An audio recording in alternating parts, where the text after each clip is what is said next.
afternoon, everyone. I hope you've been enjoying the first day of Capitol Hill Ocean Week 2017.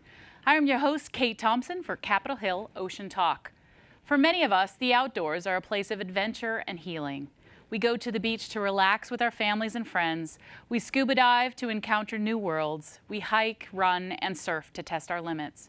But these places can be especially therapeutic for a specific group of people, our veterans. Recent research suggests that for veterans with post-traumatic stress disorder, or PTSD, outdoor recreation corresponds to higher well-being. Today we'll talk with individuals from several organizations that are reaching out to support our veterans. Joining me in the studio today is Dr. Albert Jose Jones, founder of Underwater Adventure Seekers Scuba Club. Dr. Jones began his diving career while serving in the U.S. Army. While a senior in college after his tour of combat duty, he formed the Underwater Adventure Seekers, now one of the oldest dive clubs in the world. Dr. Jones is also the co-founder, former president, and current chair of the Science and Education Committee of the National Association of Black Scuba Divers. Also from the National Association of Black Scuba Divers is Jay Hagler, who serves as the diving safety officer for the organization.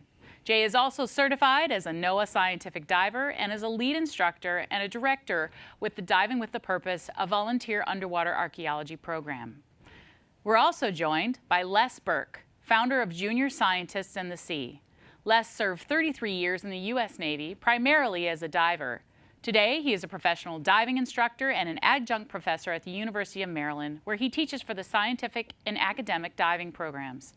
Under his leadership, Junior Scientists in the Sea provides young people in urban and rural areas with a meaningful marine and ecological education program that combines with on-the-job training. Finally, I'm extremely excited to have Robert Vessels, National Military Veteran Coordinator at the Sierra Club, with us here today. Rob leads the Sierra Club's Military Outdoors program, which connects service members, veterans, and their families to the land they fought to protect.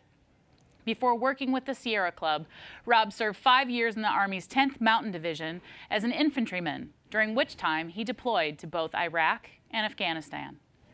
But before we start, I want to give a special shout out to those of you watching at home. Don't forget to be part of our conversation and tweet us questions using hashtag #Chow2017.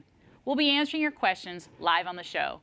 Thanks so much, gentlemen, for joining me today in the studio. Surely. This is such an important topic. Thanks so much. So, Rob, everyone benefits from the outdoors, all of us here. What is the importance of wild spaces, whether it's inland or offshore in the ocean or lakes, from a mental health perspective? Yeah, so I'll speak from my perspective and my experience. So I was in the Army. I got out in 2009, shortly after my second deployment to Baghdad. And when I got out, I was kind of just flapping in the wind, trying to figure out what exactly I was going to do with my life. I had no idea. I quickly spiraled into a depression. And on a leap of faith, I moved out to California with an Army buddy and was able to quickly take advantage of the state's many outdoor opportunities, whether it was hiking in the Sierras or trying to surf on the Ventura coast. Those wild spaces really played a role in allowing me to sort through things in my head as well as connect with others. Because once you're outdoors, it's a level playing field. It doesn't matter if you are a veteran or not. You're out there together, and it really helped me sort things out. So when you think of the Sierra Club, you think mountains, trees, gorgeous, beautiful lakes, rivers, streams. But you actually have a division specific to veterans that you run. Can you tell us a little bit about what they do? Yeah, so I run the Military Outdoors program, but first I'll back up a ways and mention that the Sierra Club's technically their first military outing was when John Muir took Teddy Roosevelt into the Yosemite wilderness. And soon after that, we had Yosemite National Park. Our first executive director at the Sierra Club was a World War II veteran. He was an infantryman in the 10th Mountain as well, David Brower. So there's a long history of the military and veteran communities in the conservation environmental movements. So that was news to me as well. But Military outdoors, so we, as you mentioned in the intro, we connect service members, veterans, and their families to the lands they fought to protect. We do this through outings, whether it's whitewater rafting in the Grand Canyon or mountaineering in Wyoming. We also offer outdoor leadership opportunities. So we're a volunteer-run program in that I'm one of a few staffers who actually oversee and help at the staff level. Everyone else is a volunteer leader. So when veterans go on our trips and they're interested in doing so, they can follow on and go to our outdoor leadership training and return to their communities and plan and lead trips, engage the veteran community in their area. And we're hoping to foster a new generation of environmental stewards and community leaders through doing this. Well, it sounds amazing. I'd love to go on one of those trips someday. So, Jay, you run the National Association of Black Scuba Divers, and I know you do tons of programs with veterans. Can you tell us a little bit about the association? Yes. In order to understand the association, first is understand the mission. NAB's mission is to create a network of people and resources that provides an educational experience that actually promotes the appreciation of scuba diving as well as appreciation of the aquatic environment. So in other words, NABS actually creates an environment to develop ocean stewards. And Dr. Jones and Rick Powell, who are both military veterans, started the organization in 1991. And I'm proud to say that half of the board of the current existing executive board of NABS are veterans of the military. In each of our network of clubs throughout the nation and internationally, we have approximately about 40 to 50% actual veterans. And so we serve the veterans within our own community, and then we do outreach to community as well through scuba diving training, as well as giving an opportunity to do scuba diving in our sister organization, Diving with a Purpose. We do a lot of things such as the underwater archaeology, like we've been doing some work with you guys in the Florida Keys National Marine Sanctuary, as well as coral reef restoration. So we do a myriad of things, and the veterans community is one that is near and dear to our hearts because we are part of that within our organization, and we reach out as well. Well, NABS is definitely an amazing group, and I've worked closely with you on Diving with a Purpose as well as your youth programming, and it's just amazing the stuff that you do to give back to the agencies and the nation. And Dr. Jones, thank you for starting it, because your journey just keeps continuing. I tell you, you've really had an amazing journey. Why did you yourself become a scuba diver, and how has that helped you? Well, I was the kid in the neighborhood with all the aquaria, the terraria in the garage, animals in cages, you name it, I had it. So I wanted to be a marine biologist, and I realized that being a diver as well as a marine biologist gave me a leg up on the other people who were just in the field with the academic background. Also, at that time, the only people that you knew who were divers was Lloyd Bridges on Sea Hunt and Jacques Cousteau on his episodes. So everybody, all the kids wanted to be a diver. So I wanted to be a diver also. And that's basically the reason I got into it. And then once I did, I said, okay, I'm gonna try to get as many people in here as possible. And in our club, the Underwater Adventure Scuba Diving Club of Washington, D.C., which is, as you said, the oldest and one of the largest dive clubs in the world, we have a lot of veterans. We got 3 Purple Heart veterans in our club alone. And so individually we work with the veterans, but as a club we also work with the veterans. We go to Walter Reed and train the veterans to be divers. We got individuals who are instructors who have been trained specifically to train veterans to be divers. So it's evolved from just me to an international group of people who are doing the same task. It's on our schedule to get as many veterans into diving as possible. So, Les, Dr. Jones has been telling us about, why he became a diver. Why did you become a diver? I mean, you weren't just a diver, you were a Navy diver. So why did you become a diver? Why did you want to do that? Actually, it's pretty much the same story. Back when I was growing up, they only had 3 television channels, CBS, NBC, and ABC. And of those, Sea Hunt was one that we always watched. But Jacques Cousteau's Undersea World just captured me. So much so that that was really the driving force for me. Where I am now and the programs that I am involved in now are a direct result of me actually having a one-on-one, face-to-face meeting with the captain back in 1985, in which he encouraged me to create this program because he saw the passion and the understanding that I had of the sea and what was necessary. Long story as to how that conversation happened, but we were in Kennedy Airport. No one else recognized him. And I did, and we ended up having that conversation. As far as being a Navy diver, it was just something that, you know, if you're going to do something, you might as well do it right. I guess so. Let's just be a Navy diver. Why not? It was a lot of fun, but it was a lot of work. I was very fortunate to be starting out in a time when Navy divers were needed. We had a very specific mission that has since changed. I was also very fortunate to have Carl Brashear as a mentor. Carl was there as I went through the training program. He would show up.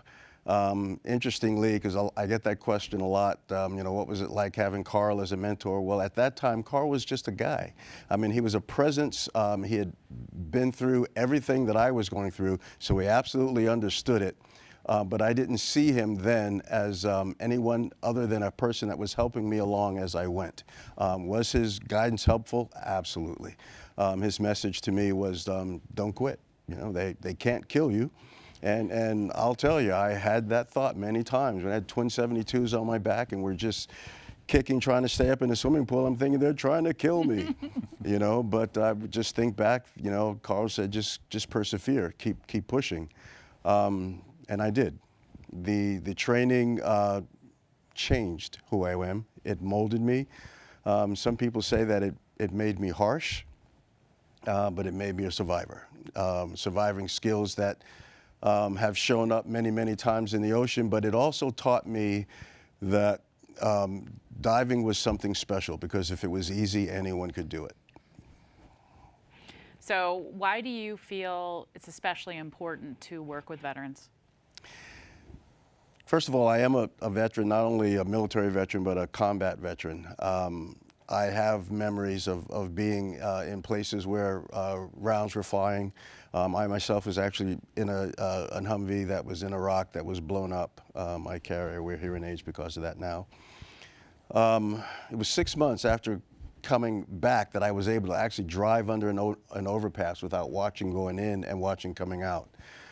So I know what these young men go through. I know what they experience. And I found that the more veterans coming back from the conflicts that we're experiencing now, the more I meet and talk with them, the more I realize that they do need help. And as Rob was pointing out, a lot of times the issues are pushed under the carpet because they're not bright and glaring. Sure, there are several veterans that are with our program that are outwardly, you've seen they've been wounded. They're missing a limb. But a lot of times the soldiers, sailors, and airmen that suffer from PTSD, you can't see those wounds. And it's something that it was forgotten about. But when you talk to these guys and realize, okay, he needs what we do. And so my program, Junior Scientists in the Sea, is a youth program. And what I found is I have a group of youngsters that have learned how to scuba dive. They've learned how to use their skills to enhance the environment. Well, these are a group of people that are looking for leadership. And I found that in these veterans, they are taught to lead. They've come back from the worst environment looking to serve America again. And so we put those two together so that is met, that goal is met. And it works out. It works out perfectly. Rob, so can you tell us what PTSD actually is and why it's so difficult for people to understand why it takes such a toll, especially on veterans? Yeah, so post-traumatic stress, it's I guess the easiest way to describe it is it's a long-term reaction to a traumatic event, whether that's near-death experience, car crash, what have you. And the thing is, 1 in 3 Americans have post-traumatic stress. It's not just an issue for the military and veteran community. And I think there's definitely a stigma surrounding it that kind of hinders a real conversation about PTS and its effects. I myself am diagnosed with post-traumatic stress. I still struggle with it to this day. I go through phases, and sometimes I have to escape and get outdoors with my dog and really find myself again. And it's a conversation that needs to be had. I think we need to address it, and rather than prescribing pharmaceutical drugs and ignoring it, we should act on it. We should open a conversation, have a conversation about it, and seriously confront it and talk about ways in which we can mitigate those reactions.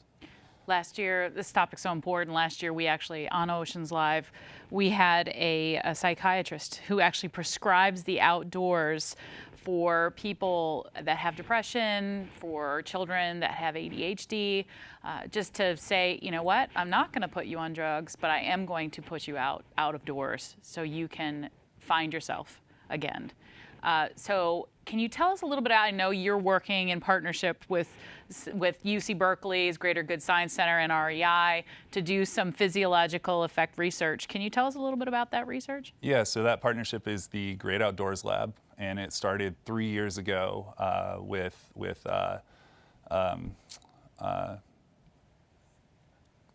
studying the science of awe and the mental and physical effects of time spent outdoors. So over the course of 3 years, we've collected data from not only youth, but also veterans, and tracking cortisol and other hormonal levels before and after a day-long whitewater rafting trip. So this is the first study of its kind that's actually collecting quantitative physiological data on the benefits of time spent outdoors. Studies in the past have all been qualitative, so just written surveys and such. So this is actually hard data to prove that the outdoors benefits you both mentally and physically. So preliminary research, they're working on a scholarly journal right now, but the preliminary results showed that just after 1 day of whitewater rafting, veterans showed a 30% decrease in post-traumatic stress symptoms, 10% increase in happiness and social connectivity, improved sleep quality, and that's amazing. So just that's 1 day on the river. So imagine a day underwater, a week out in the woods, what have you.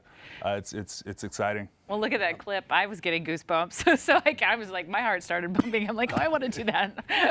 So Dr. Jones, I mean, we've come a long way with PTSD research and studies and trying to better understand as communities our veterans when they come home. But you being a Korean War veteran and veterans that came home from World War II and Vietnam, they didn't benefit from what we know now about PTSD.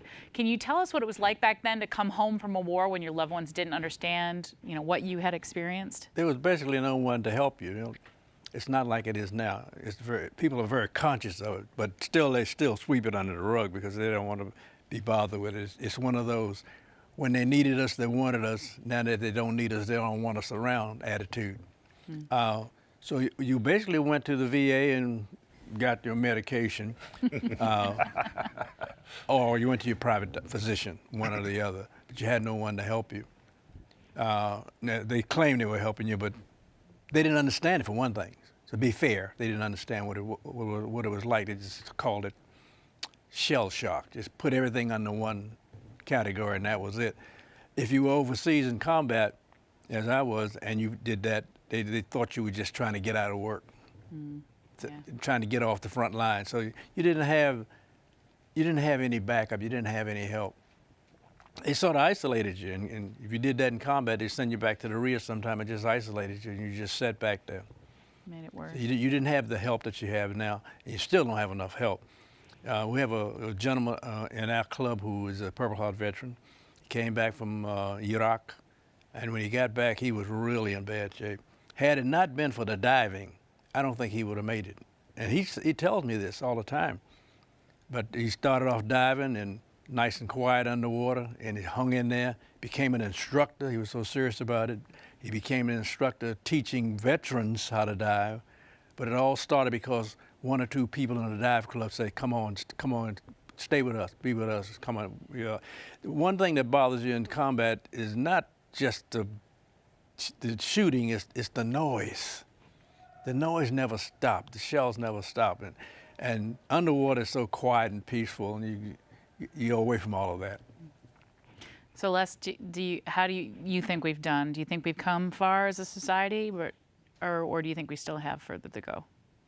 I think that we still have a ways to go, but as far as that was kind of a combined question. We have come a long way. There are a lot of things that we do now, a lot of things that we understand that we didn't before.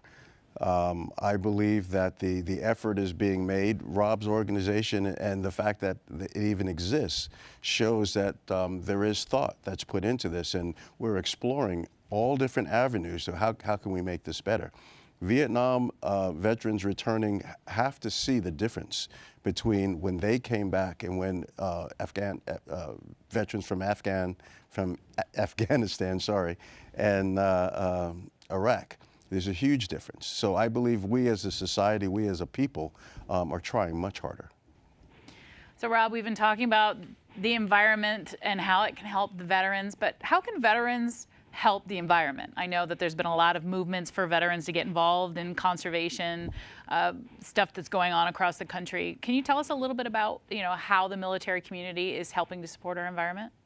Yeah, so Military Outdoors specifically, we try and tie a conservation piece into most of our outings, most of what we do, because we realize that if we're using these spaces for healing, they have to exist. And if they're under threat of privatization or drilling, what have you, those disappear. Our method of recovery disappears. So really, conservation of public lands becomes a public health issue, a mental health issue. So found that on trips when veterans hear about any conservation issue facing the area we're in, they get extremely engaged, and it reignites that sense of duty. That veterans, I think most veterans had that led them to the military in the first place. Because these wild spaces are really the physical representation of that democracy that we signed up to protect. It's what represents America. It's what defines America. So I found the veterans are eager to find a new purpose in lands conservation and wild space conservation, whether offshore as well. So Les, you touched a little bit about on the youth program that you helped organize and run. Why is it important to get youth involved in the outdoors? And can you tell us about the Mission Continues? Well, first of all, we have to create the next generation of aquatic stewards. And that's what Junior Scientist in the Sea is all about. It is engaging these youngsters because everything that exists now will be theirs later. Combining with veterans, it's just a win-win everywhere. But the reality of it is we have noticed that by working with the children, they will in fact teach upward. There was a thought process, okay, we have to talk to the parents and teach the parents so that they can teach their children. But what we've noticed is that if you engage the children and get them to buy in and to basically teach them and engage their hearts and their minds, then that will actually percolate up, not only to their siblings, but to their parents. And so it's kind of reversed of what the common thinking was, and it's working perfectly. So we get involved in coral restoration, we get involved in underwater archaeology, we get involved in pollution cleanup, ghost trap cleanup, all of the things that are required to keep our aquatic world clean. But there's an understanding that goes from the beachfronts and from the rivers to home. We have to understand that everything we pour in our drain, everything we pour in the street, everything we pour in the sewer ends up in the Chesapeake Bay and then in the major body of water. And so teaching that and having the youth understand that helps them to change their conduct. The leadership, and Rob just said it perfectly, you have a group of people who are taught to lead. And when you engage them, okay, they want to serve again. They've already been taught the mission. They've been taught the purpose of defending this country. So using them as role models for these youngsters, it's just a perfect situation.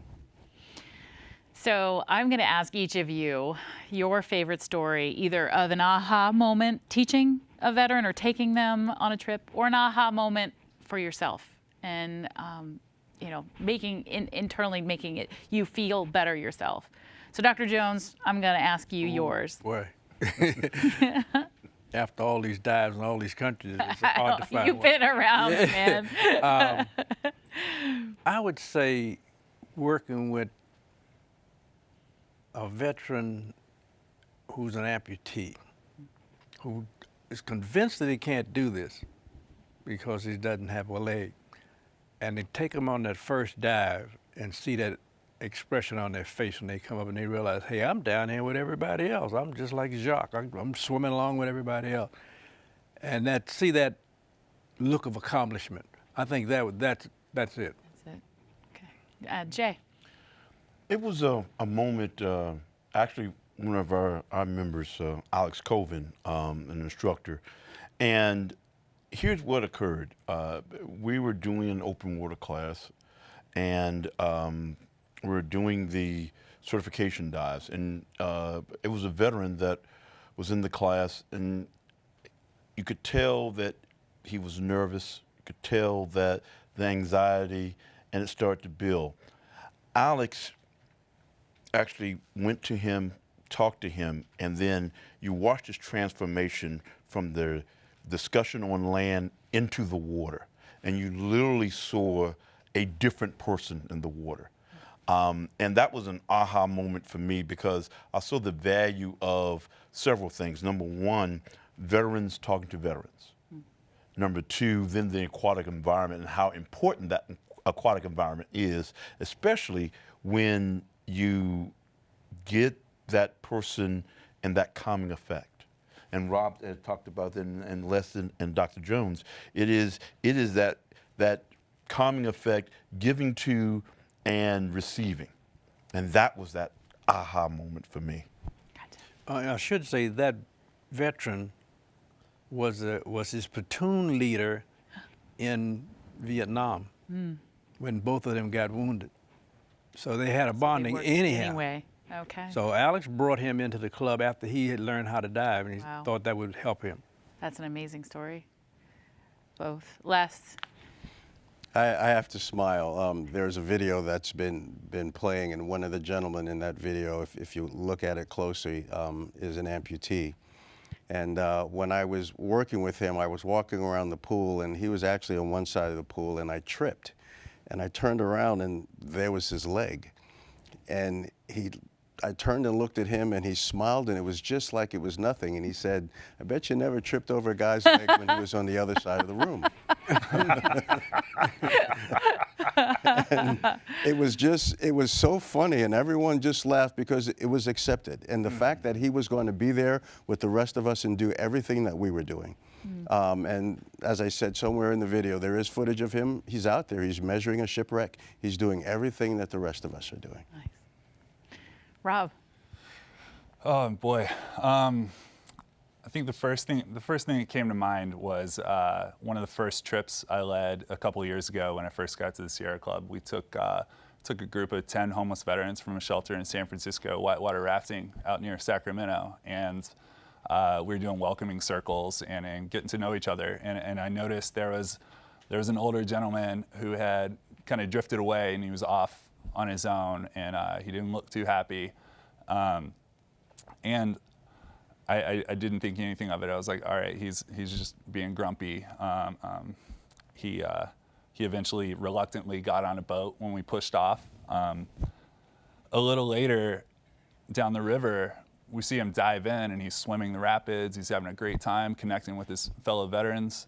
And at the closing circle after the day of rafting, he told us that he was actually a riverboat gunner in Vietnam. Oh, wow. And this was the first time he had seen or been near a river since Vietnam. And Jeez. the trauma of that, he was ready to call it quits before we got on the river. And he did it anyway in just that couple hours, connecting with other veterans, just being with other veterans near the water, in the water, really turned it around. He wrote me a letter like a week later, a handwritten letter, thanking me for it and saying that it was the first time he had felt peace since Vietnam. So I really, that was a great way to start Amazing. my career. Moment there. Wow. I'm tearing up here. That's an amazing story. So we actually have a question from Facebook Live, from Mallory on Facebook Live. Do vet dive groups get involved in scientific dive surveys? Anyone? Go ahead, Les. Yes, actually they do. Junior Scientists in the Sea is a recognized organizational member of the American Academy of Underwater Sciences. So when we're teaching up to those standards, and when we're actually in the field or in the ocean doing surveys or working with coral, we're working at that scientific diver level. So any veteran that's with us is being trained up to AAUS standards. I know. And likewise, again, we do work with the National Marine Sanctuary, Department of Interior, as well as the Smithsonian Institute and the New African American Museum. So, we're involved in, along with Les's group, we're involved in a lot of surveys, both the maritime archaeological surveys as well as coral reef restoration. And so, yes, and again, we train to those standards, and yes, veterans, as a matter of fact, I think that veterans become actually, I think, particularly good scientific divers because of their attention to detail. Okay, and then the focus, and then the mission. It's about a mission, getting something accomplished, and then understanding the objective, and then getting it done. Right. Well, I just have to thank all of you, one, for your service to the nation and what you've done to make our country free, and then also giving back to the veterans that also have given service to our country and giving back to the country in conservation and efforts in conservation. Thank you so much for all of your work. We really, really appreciate it. So thanks for joining me in the studio today as well. This has been a wonderful conversation, tearful, I mean, goosebumps, everything. So thanks so much for a great discussion. I really appreciate it. So thank you all for joining me today on Facebook Live as well as on Twitter. Keep giving us our questions because it's great to be able to have the studio guests be able to answer them for you. But thanks for joining us, for talking about how outdoor recreation can help support our nation's veterans. Stay tuned here at marinesanctuary.org/OceansLIVE for the next Capitol Hill Ocean Week panel at 1:30 p.m. Eastern Time for a discussion about how technology is changing the game for exploration, economy, defense, and science in our underwater world. Then join us at 3 p.m. for the next Capitol Hill Ocean Talk about how local conservation efforts can inspire national movements. Thanks again for watching.